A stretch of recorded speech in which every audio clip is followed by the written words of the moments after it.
they tackled me to the ground, were calling me gay, I don't belong there. A hockey fan attacked near Ball Arena. I felt embarrassed and ashamed because this happened. It's something that I consider a safe space. Why he says the emotional toll outweighs the physical. Incredible video. A Douglas County deputy saves a dog from a burning SUV. So I would have done the same thing, whether it be baby, human, dog, cat. Life is a life. What he says was the only thing that mattered in the moment. An Aurora police officer and head of the police union is fired. The reason APD gives and what the officer says he plans to do about it. And we begin tonight with a despicable attack outside of Ball Arena. A hockey fan says he was beaten up because of his sexual orientation. And today that fan opened up to Denver 7's BAYAN about the physical and emotional toll. Good evening. Caden Shaw says a close, intense game between the Avalanche and Bruins last week had some fans on edge even after the game. He says as a Bruins fan, he thought that he was engaging in some friendly banter with Avalanche fans, but he says that was far from the case. I'm from a very conservative state in the South.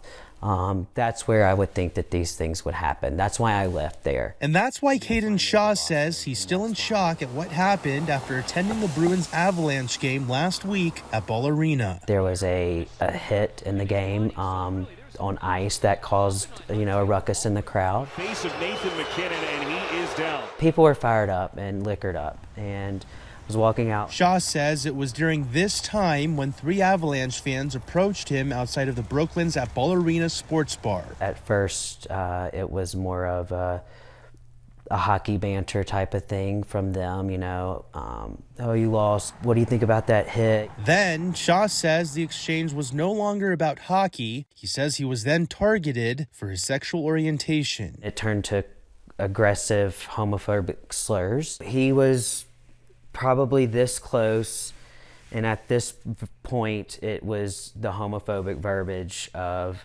you can't take this fat.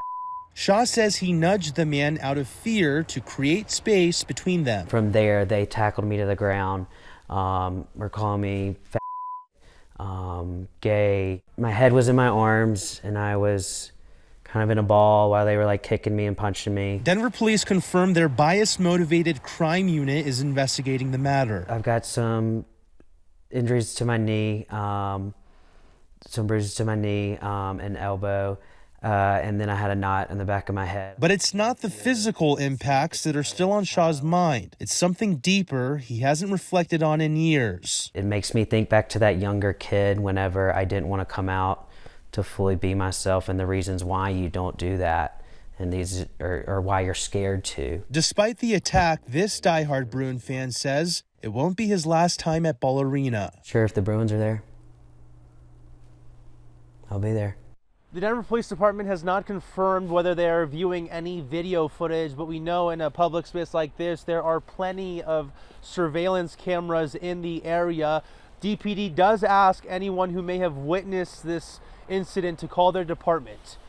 In Denver, Bayan Wang, Denver 7. Well, we survived the coldest of the cold. That said, still really cold out there as we take a look at the downtown Denver skyline. And we are looking forward to warmer weather as the weekend approaches. And here now is Chief Meteorologist Mike Nelson with a first look at our forecast. Mike?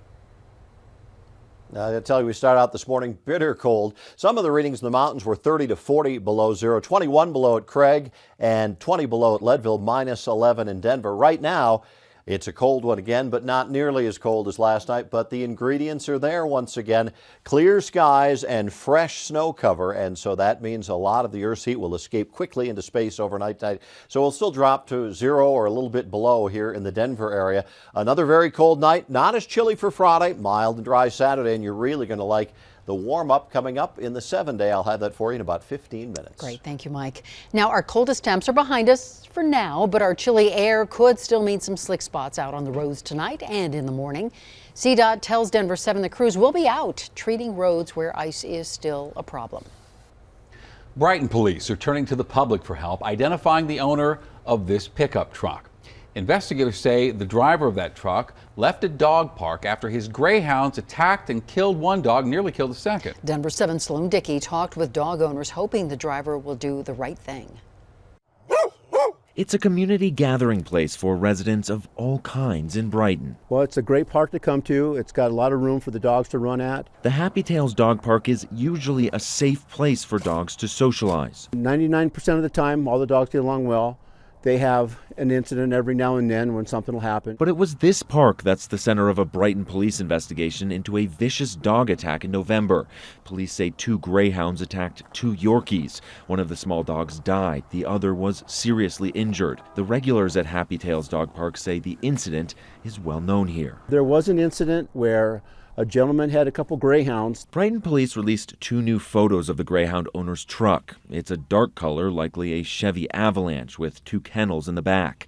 Investigators say anyone with information can anonymously report to Crime Stoppers for a reward of up to $4,000. Come on. At the same park a few weeks after the incident, Barry Morton says he approached the owner of those greyhounds. He was really unaware of what happened with the dogs because she took off right away.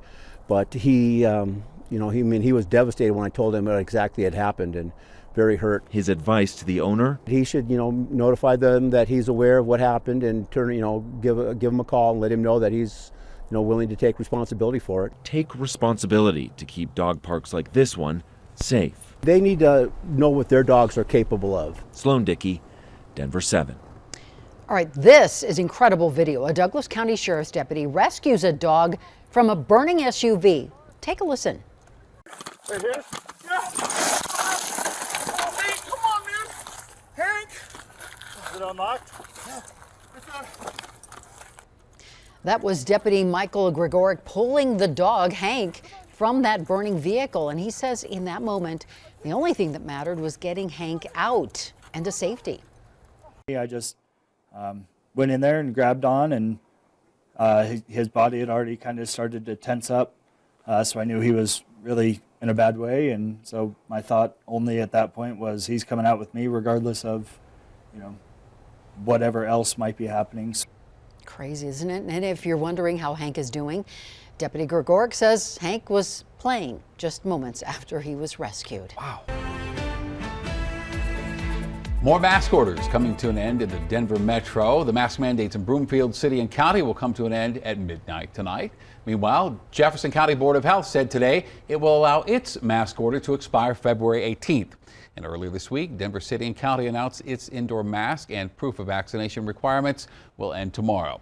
Tri-County Health also said this week mask orders in Adams and Arapahoe counties will expire on Saturday. And the ending of the mask orders comes as Colorado's COVID situation improves. Now here's a look at hospitalizations tonight. CDPHE says 1,206 Coloradans are in the hospital tonight because of COVID. Now that's down more than 500 from the peak of Omicron wave. That was back on January 18th and is also the lowest number since January 2nd. But even as hospitalizations decline, state health leaders say transmission rates are still very high. So they're still urging Coloradans keep wearing a mask inside. The rate of percent positivity that we're seeing right now is still pretty unprecedented, really you have to go all the way back to the beginning of the pandemic when we had much less testing available to see percent positivity values this high. So again, lots of disease transmission still occurring in our community, lots of reasons to continue to be cautious, wear masks, get vaccinated. And today the state reported about 5,400 cases. That is down 55% over the past 2 weeks. New tonight, a now former Aurora police officer who also serves as the head of the Aurora Police Association says he will appeal his termination. APD today announced Officer Douglas Wilkinson's termination for violating the city's anti-harassment policy. Officers complained after Wilkinson sent an email in November regarding the department's consent decree and its measure to increase diversity within Aurora PD. Denver 7 obtained that email, and in it, Wilkinson wrote, quote, "To match the diversity of the community," he writes, "we could make sure to hire 10% illegal aliens, 50% weed smokers, 10% crackheads, and a few child molesters and murderers to round it out." Again, his words. Wilkinson has been with Aurora PD since 2002, working in the 3rd District. A massive show of support today for the Douglas County School Superintendent. Roughly 2,000 teachers, students, and parents braved the cold as they rallied outside district headquarters. This comes amid allegations that the newly elected president and vice president of the school board tried to force Superintendent Corey Wise to resign behind closed doors. Dougco schools had to cancel classes today because more teachers called out sick than they could find substitutes for. Now, classes are scheduled for tomorrow, and the school board will hold a special meeting tomorrow night to discuss, quote, recent events as well as the superintendent's contract. And you can count on Denver 7 to be there. Greeley-based JBS has agreed to pay $52 million to settle a lawsuit over price fixing. The lawsuit filed by grocery stores and wholesalers accused JBS and other beef producers of working together to suppress the number of cattle being slaughtered in order to drive up prices. JBS is not admitting to any wrongdoing, but says the settlement is in the company's best interest.